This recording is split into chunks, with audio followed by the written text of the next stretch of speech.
আসসালামু আলাইকুম ওরহমতুল্লাহি ওবরাকাতু।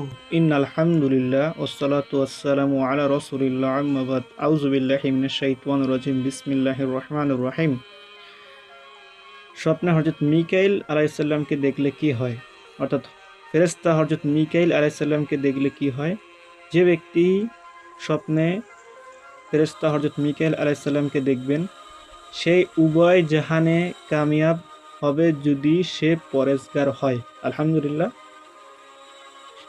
যে ব্যক্তি এই স্বপ্ন দেখবেন তিনি অর্থাৎ ইনশাআল্লাহ দুনিয়াতে ও আখেরাতে কামিয়াবি হবেন, অর্থাৎ তার যা কিছু নেয়ামত দরকার, যে সে যা কিছু পেতে চায় আল্লাহ সবই তাকে দিয়ে দিবেন যদি সে পরেজগার হয়। অর্থাৎ পরেজগার বলতে আল্লাহর কোরআন অনুসারে চলা, নবীজি মুহাম্মদুর রাসূলুল্লাহ সাল্লাল্লাহু আলাইহি ওয়াসাল্লামের সুন্নাহ অনুসারে চলা, এবং সে ঠিকঠাক মতো যাকাত দেয়, ঠিকঠাক মতো সব কিছু আদায় করে নেয়, ঠিকঠাক মতো সব কিছু করতে সক্ষম হয় ইসলামের, অথবা অথবা সে চেষ্টা করছে, কিছুটা হইতেছে, অর্থাৎ সে চেষ্টার মাধ্যমে ইনশাল্লাহ হবে।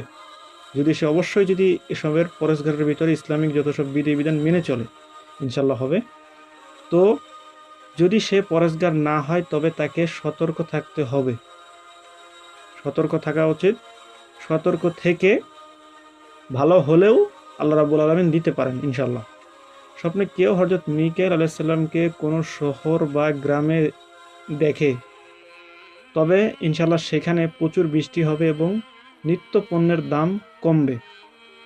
অর্থাৎ কোনো শহর বা গ্রামে যদি হযরত মিকাইল আলাইহিস সালামকে যদি কেউ দেখতে পান, তাহলে সেখানে প্রচুর বৃষ্টি হবে এবং সেখানে নিত্য পণ্যের দাম কমবে। অর্থাৎ ওখানে যদি পণ্যের দাম অধিক বেশি থাকে, মানুষ খেতে কষ্ট পান বা খেতে পারেন না, বা তাদের আহারে খুব সমস্যা দেখা দেয়, অর্থাৎ খাবারের, অর্থাৎ যেসব খাবার তাদের খেতে চায় সেগুলো পারে না, খুব অর্থের অভাবে তারা কিনতে পারেন না, ইনশাল্লাহ সেসব দাম ইনশাল্লাহ কমবে। আল্লাহ রব্বুল আলামিন হযরত ফেরেশতা মিকাইল আলাইহিস সালামকে স্বপ্ন দেখিয়ে ওনার মানে ওই ফেরেশতার উসিলায় তাকে দেখিয়ে ইনশাল্লাহ ওনার ওই সমস্ত জিনিসের দাম কমিয়ে দিবেন।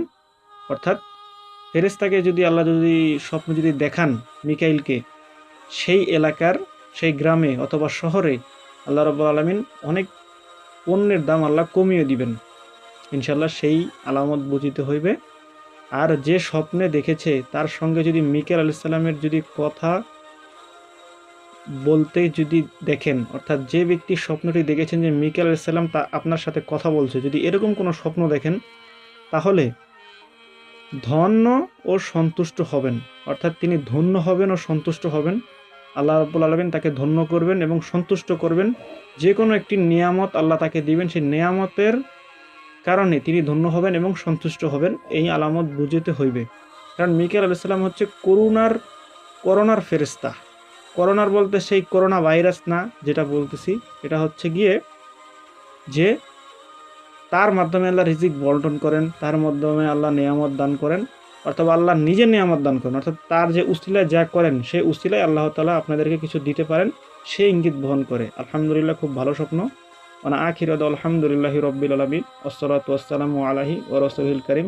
আসসালামু আলাইকুম ওয়া রাহমাতুল্লাহি ওয়া বারাকাতুহু।